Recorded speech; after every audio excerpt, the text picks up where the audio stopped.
오늘은 엄마가 무슨 얘기를 좀 하고 싶냐면은 요즘 견우와 선녀 되게 유행이잖아. 견우와 선녀.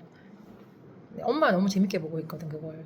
근데 그걸 보면서 좀 우리가 생각해야 될 게 있다는 걸 이야기를 해주고 싶었어. 왜냐하면 그 드라마 자체의 어떤 뭐 이름도 바뀔 수 있고 그 다음에 스토리는 바뀔 수 있지만 그러한 비슷한 종류의 드라마는 앞으로도 계속 나올 거란 말이야.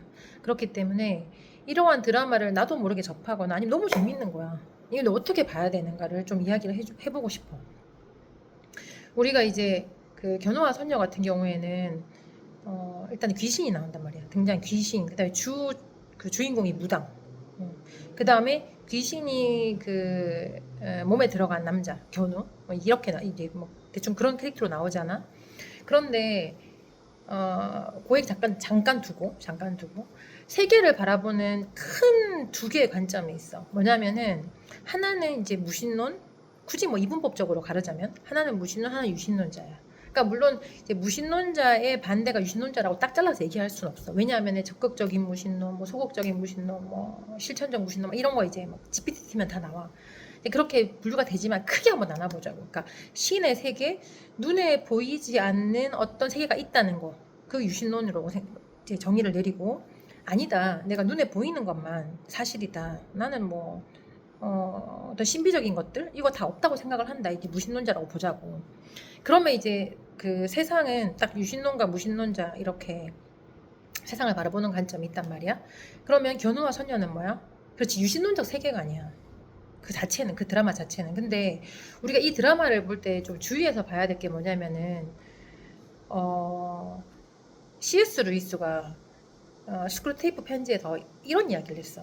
우리가 마귀 혹은 귀신에 대해서 경계해야 될 게 있다. 뭐냐면은 하나는 그 마귀나 귀신에 대해서 너무 몰입해서 적극적으로 생각하는 거.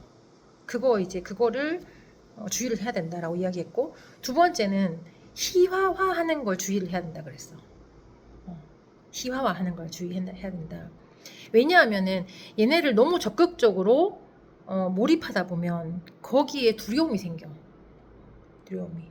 왜냐하면 그들은 귀신의 세계나 혹은 눈에 보이지 않는 세계들은 인간의 시간에 매여 있기 때문에 굉장히 그 제한적이고 불안정한 존재란 말이야. 근데 그런 영적인 세계에 있는 어떤 존재들은 이렇게 지속적이고 눈에 보이지 않고 영속적이고 약간 이런 느낌들이 있잖아. 그렇기 때문에 그 존재에 비해서 밀린단 말이야, 우리가. 그리고 우리는 앞을 내다볼 수 없지만 그들은 앞을 알고 있고, 왜 시간을 초월해 있는 존재니까. 그래서 의지하게 되면 두려워지게 된단 말이야. 그래서 너무 몰입하지 말아라. 두 번째, 희화화되는 거는 왜 주의를 하게 했냐면은, 희화화되는 순간 이들이 굉장히 이들의 존재를 무시하게 돼. 무시하게 되면은 우리가 알지 못하는 어떤 세계가 있다는 것 자체도 무시하게 돼. 그래서 C.S. 루이스는 물론 기독교인이니까 그래서 이 두 가지를 경계하라 했단 말이야. 그런데 견우와 선녀는 이 두 가지를 다 가지고 있어. 그러니까 심각하게 내가 몰입하게도 만들고 희화화도 시켜. 그래서 이 드라마가 좀 위험한 드라마야. 그러니까 화면 속에서 그 주인공이 이렇게 막 선녀의 날교 같은 거, 그런 거 보면 너무 예쁘잖아. 그런 게 막 보인단 말이야. 그리고 뭐 이제 그 염화인가? 무당이 이제 관을 메고 있고 뭐 이런 것들 있잖아. 그리고 이제 모르는 주술 같은 거, 뭐 살을 날린다, 이런 용어들, 이런 것들이 우리 한편으로는 우리한테 두려움을 자아내거든. 그리고 이제 뭐 밤이 되고, 애기들은 사실은 그런 걸 보면 되게 그 공포가 생겨, 두려움이. 그리고 또 중간중간에 나오는 로맨스 같은 것들이 섞여 있단 말이야. 그러니까 우린 자칫 어떻게 생각하냐면은 귀신에 대해 양가적인 생각을 가지게 돼. 되게 무섭고 두려운 존재? 귀엽고 사랑스러울 수도 있겠다고 생각을 드는 거야. 그러니까 이 두 가지를 다 가지고 있어, 위험적인 요소를. 그러면 우리는 이러한 드라마를 볼 때 조금 더 확장시켜서 어떤 미디어를 볼 때 어떻게 접근을 해야 되는가, 그게 중요하잖아.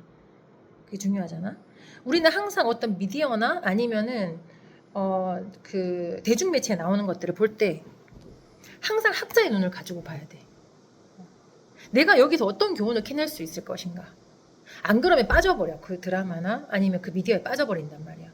그래서 학자의 눈을 가지고 우리가 어떻게 분석을 해야 될까? 내가 여기서 어떤 가져가야 되는 것들은 무엇일까라고 생각을 해보면은 첫 번째 이 견우와 선녀라는 이 드라마에서는 사람이 자기를 어떻게 정의하냐에 따라서 그의 인생이 바뀔 수 있다는 교훈을 얻을 수 있어. 예를 들어 볼게.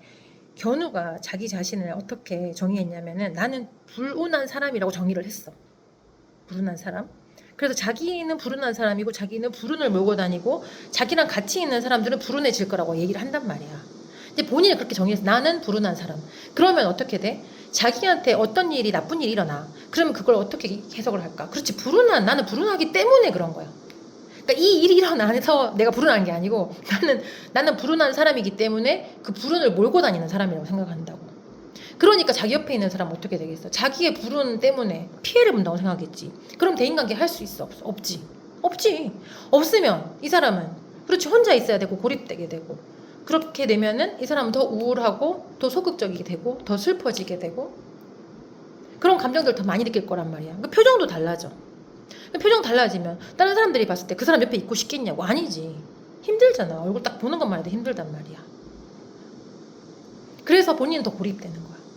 그런데 이제 재밌게 그 봉석인가 뭐지 귀신이 이제 들어갔어 아무튼간. 근데 그 귀신은 자기를 어떻게 정의하는지 난 잘 모르겠어. 드라마를 뭐 이렇게 딱 풀러본 게 아니고 짤로 본 거기 때문에. 근데 그 귀신은 적어도 살았을 때까지는 자기를 불운한 사람이라고 정의 내리지 않았던 것 같아. 그래서 이 귀신은 친구들하고 잘 어울려. 장난도 잘 치고 약간 막 호기롭게 막 싸움도 하러 가고 막 되게 감정 표현도 되게 직설적이고 이런 것들 있잖아. 그러니까 귀신임에도 불구하고 친구들이 줄줄줄줄 붙어 따라다니고 여성들한테도 매력을 막 풍기는 거지. 근데 우리가 이거를 귀신이 아니고 한 사람 안에 있는 자기를 인지하는 두 가지 방법이라고 생각을 해봐봐. 그래서 견우는 자기를 불운한 사람이라고 인지하고 있는 사람. 그렇게 인지하니까 어떻게 돼? 감정도 바뀌겠지. 행동도 따라가. 대인관계도 많이 차단돼. 다시 불행한 감정으로 와. 뺑글뺑글 돌아가. 그 다음에 그 귀신 봉석인가? 걔는 자기를 어떻게 인지하는지 모르지만 어쨌거나 자기를 불운한 사람이라고 생각하지는 않는 것 같아. 그래서 친구들하고 잘 어울려. 자신의 감정에 솔직해. 이렇게 하다 보니까 대인관계도 잘 돼. 되게 재밌어. 사람이 더 따라다녀. 사람들이 막 모이고 좋아해줘. 그러니까 이 사람의 일생은 또 신나. 인생 자체가 신나게 바뀌는 거야. 그래서 우리가 이 드라마를 통해서 사실 볼 수 있는 교훈 중에 하나는 뭐냐면은 이 드라마 자체가 썩 마음에 들진 않지만 내가 나 자신을 어떻게 정의하느냐에 따라서 즉 내가 나 자신을 어떻게 인지하냐에 따라서 내 감정도 바뀌고 내 행동도 바뀌고 내 대인관계도 바뀐다는 거야. 우리는 이런 어떤 교훈적 요소를 끄집어낼 수는 있어. 그렇다고 해서 뭐 이 드라마가 유익하다 막 이런 건 아니고.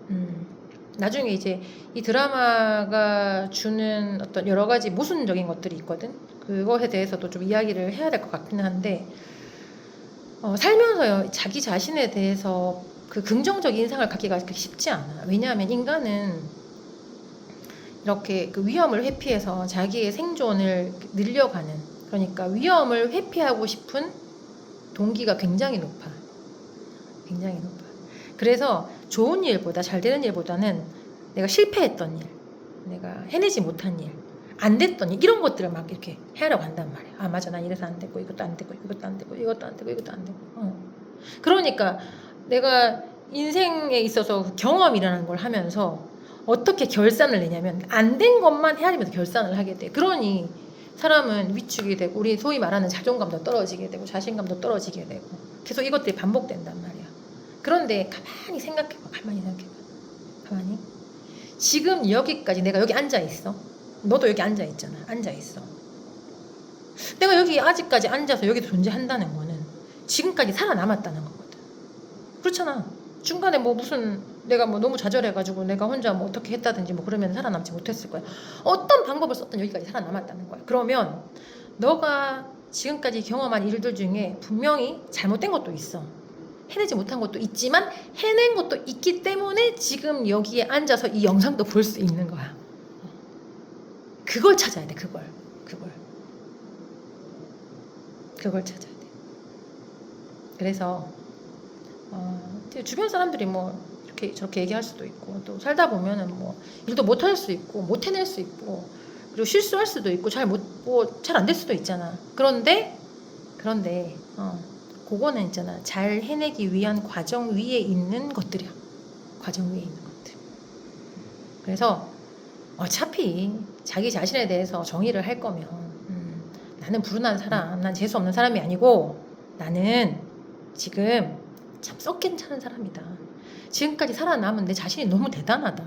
너무 대단하다. 괜찮다, 이만하면. 내가 뭐 훌륭한 걸 바라는 것도 아니잖아. 이 정도면 괜찮다. 이런 생각을 가지고 살면 되지.